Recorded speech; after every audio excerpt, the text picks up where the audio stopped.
The Republican Party's culture of violence. The MAGA movement has been infused with violence and threats of violence for years. Those threats, now aimed at Republican lawmakers, are the new normal in the GOP.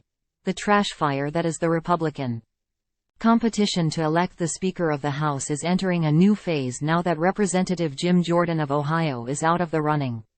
9 men have put themselves forward. Representative Tom Emmer of Minnesota is the apparent favorite, at least for now. Of the 9, 7 voted to overturn the 2020 presidential election. Emmer and Representative Austin Scott of Georgia voted to certify the results. Before this contest moves into horse race handicapping, we should revisit the astonishing stories from over the weekend about the threats made against Republican legislators during Jordan's brief candidacy. CNN's Jake Tapper, MSNBC's Velshi, and Aaron Blake at The Washington Post, among others, reported on these threats, but many Americans seem unable to muster more than a shrug and a kind of resigned acceptance that this is just how some Republicans are now. The only people who seem angry about this are the Republican lawmakers who, along with their families, received these threats. Although Jordan repudiated these tactics, some of his colleagues blame him. Anyway, and Americans are now, as Blake wrote last week, in a long overdue conversation about the role of threats in public life, one that should include a recognition that these threats and intimidation can work, and probably have. That conversation, unfortunately, is unlikely to continue. Republicans have long feared their own voters, and have for years whispered about it among themselves. Now that Jordan has been defeated, they will likely go back to pretending that such threats are isolated incidents. But the threats during Jordan's candidacy should confirm that Trump's MAGA loyalists, firmly nested in the GOP, constitute a violent movement that refuses to lose any Democratic contest, even to other members of its own party. Some of these threats can be dismissed as the result of technology. The frictional costs of threatening people are basically non-existent. Angry cranks once needed time and materials, envelopes and stamps, or at least a call to an information line, to say awful things. Today, people are surfing the internet with a smartphone, their personal secretary and valet, right by their side, so the interval between having a repulsive thought and expressing it to a target is now functionally zero. But email and the internet, and political violence in the United States, have been around for a while. Only in the age of Trump have threats become a common part of daily American partisan politics. Almost anyone who is even remotely a public figure now gets them over almost anything, and Trump and his movement have gone quite far in killing any sense of shame for saying terrible things to other people or their families over political differences. Not only does Trump expressly model this kind of behavior, he and his media enablers provide rationalizations for such threats. Ironically, many of these excuses were once associated with the violent far left a half-century ago. The system is rigged. Democracy is a mug's game. Anyone who disagrees with you is an enemy.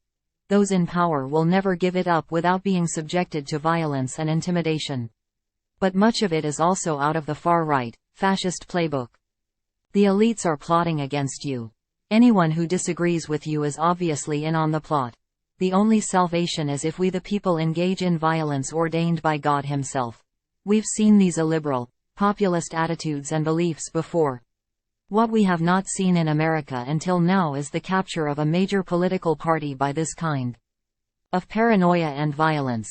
The threats around Jordan's attempt to gain the gavel are also different because the people making them are reaching down into granular, inside baseball GOP politics. In recent years, some MAGA adherents have made threats against their partisan opponents in order to defend Trump's honor, or because they were convinced that the 2020 election was stolen. Now, however, the movement is turning on its own. Some people follow internal House conferences as if they are members of the caucus, and treat the election of a speaker, which is important, to be sure, as an existential battle. Amazingly, these people made threats in support of Jim Jordan. They are actually menacing other human beings over the ambitions of a loudmouthed, ineffectual member of Congress. After threats over the speakership, what's next? Death threats over who becomes deputy whip? Put the Honorable Mr. Bloggs on the Rules Committee, or I'll hurt your family. As the writer Eric Hoffer so presciently noted more than 70 years ago, decadence and boredom can be among the most useful raw materials for the construction of an authoritarian movement, and clearly, American society has plenty of both. Many Republican legislators are scared, and they should be.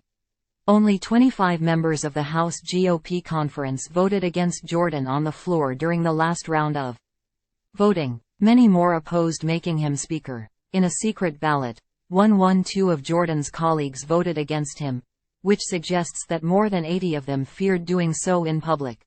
It's not uncommon for members of Congress to vote one way among themselves and then cast a different vote on the floor, especially if the issue is one where the national party is at odds with the voters in a member's district. Such political calculations, though sometimes distasteful, are common. But democracy cannot function if legislators feel that their lives, and those of their families, are in danger from their fellow citizens. No matter what happens with Trump and the MAGA cult, the Republican Party cannot go on this way, and some of the legislators who spoke up about threats during Jordan's attempt to become Speaker seem to know it. What they are willing to do about it is less clear. But I wonder if the arrests and convictions for the January 6 insurrection are having their effect.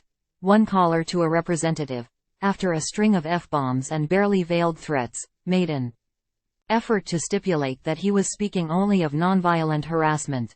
Perhaps holding such people legally accountable for their actions, whether they intended violence or were just trying to throw a scare into others, might begin to reverse this trend. Republican elected officials didn't seem to care very much about such rhetoric when it was aimed at their opponents. And they were only briefly shaken on January 6, 2021, when a violent mob made clear that there was plenty of room reserved on the gibbet for Mike Pence and other Republican leaders. Perhaps they'll take such threats more seriously now that their internal squabbles could lead to their wives having to sleep with a gun by the bed, but I suspect that the hyper-partisanship and stunning cowardice that brought the GOP to this moment will, as ever, win the day. A while back, I said that I would occasionally use this space to revisit some 1980s musical oddities. This week, I want to remind you how very political music videos could be in the decade of excess. You've probably seen the video for the 1986 Genesis hit, Land of Confusion, which used Britain's spitting image puppets to portray world leaders such as Ronald Reagan and Margaret Thatcher to trippy effect. Reagan made a lot of appearances in words and images in those days, including in Sting's Russians, Men at Work's It's a Mistake, and others. But for my money, the best video with a Reagan reference was made by Frankie Goes to Hollywood. Better known for its huge dance hit, Relax, in 1984, the band recorded Two Tribes, a song about nuclear war. I wrote about MTV's nuclear genre here. The video features two actors, one obviously Reagan, and the other, and this is the cool trivia part, meant to be the Soviet leader Konstantin Chernenko. The two of them beat each other up until the world explodes. The end. But wait, who exactly? Chernenko was leader of the USSR for all of 13 months, mostly as a seat warmer in ill health. History has forgotten him, but thanks to a video filmed at the right moment in time, he will live on, forever headbutting Reagan and biting the American president's ear in an eternal arena match.